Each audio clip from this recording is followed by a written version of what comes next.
तो सोचिए एक ऐसे परिवार के बारे में जो नदी किनारे एक नए घर में अपनी जिंदगी की एक नई खुशनुमा शुरुआत करने आता है। पर उन्हें इस बात का जरा भी अंदाजा नहीं है कि उस शांत दिखने वाली नदी के पानी में एक बहुत ही गहरा और भयानक राज छुपा हुआ है। और कहानी की शुरुआत होती है बस एक आवाज से, एक ठंडी अनजानी सी आवाज जो घर की खामोशी को चीर देती है। ये सिर्फ एक मांग नहीं थी, बल्कि ये तो एक आने वाले खौफ का पहला इशारा था। और बस यहीं से उस परिवार की खुशियों पर जैसे ग्रहण लग जाता है। पहली अजीब और डरावनी घटना उनके दरवाजे पर दस्तक देती है, जो उनके चैन और सुकून को हमेशा के लिए छीनने वाली थी।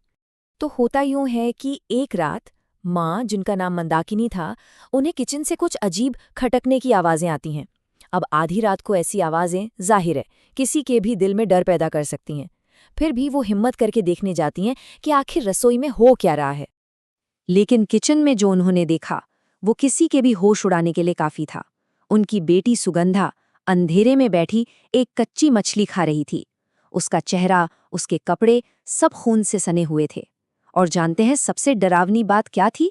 अगली सुबह सुगंधा को उस रात के बारे में कुछ भी याद नहीं था, जैसे ये सब कभी हुआ ही ना हो। अब ये कोई एक रात का बुरा सपना नहीं था, नहीं, ये तो बस शुरुआत थी एक ऐसे डर की जो अब उस घर के दीवारों में बसने वाला था और एक एक करके परिवार के हर सदस्य को अपनी गिरफ्त में ले रहा था। और जब परिवार को कुछ समझ नहीं आ रहा था, तब घर का जो रखवाला था भुवन, वो एक पुरानी भूली बिसरी कहानी का जिक्र करता है। वो बताता है मेच्छो भूत के बारे में, एक ऐसी आत्मा जिसे कच्ची मछली की कभी ना मिटने वाली भूख होती है। और कहते हैं कि एक बार अगर वो किसी इंसान के जरिए मछली का स्वाद चख ले तो उसकी भूख घटने के बजाय और बढ़ जाती है।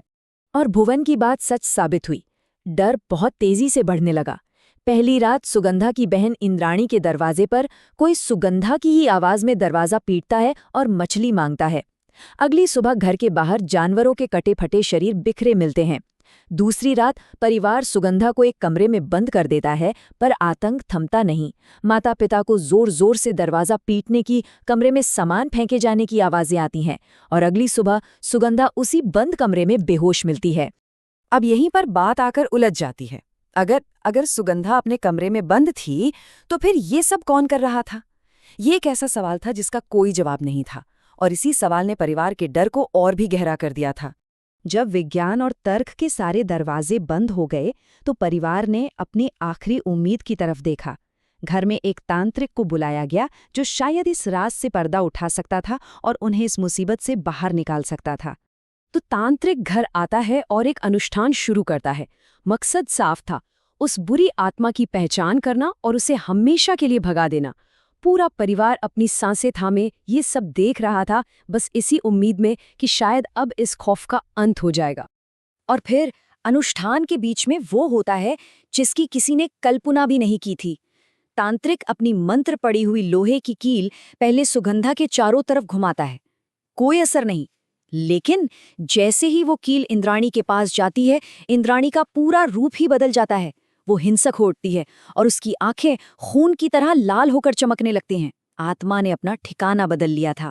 तांत्रिक ने जो बताया वो सुनकर सबके पैरों तले जमीन खिसक गई। उसने कहा, ये आत्मा बहुत शातिर है।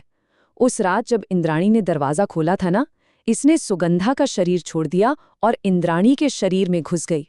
यही वजह थी कि सुगंधा के बंद होने के बाद भी घर में आतंक कम नहीं हुआ था।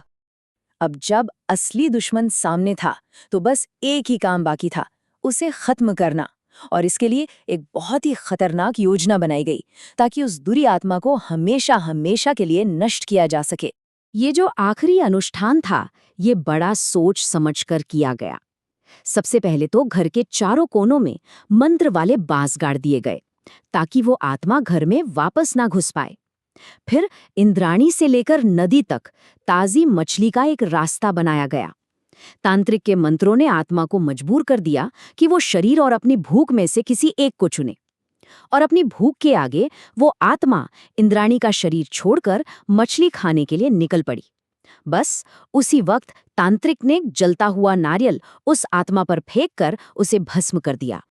और जैसे ही मेछो भूत का खात्मा हुआ, उस परिवार ने एक पल भी वहां रुकना सही नहीं समझा। उन्होंने फौरन अपना तबादला करवाया और उस मनहूस घर को हमेशा हमेशा के लिए छोड़कर चले गए। परिवार तो बच गया और चला भी गया, लेकिन एक सवाल आज भी वहीं हवा में तैर रहा है। क्या उस नदी का वो साया आज भी किसी नए शिकार का इंतजार कर रहा है?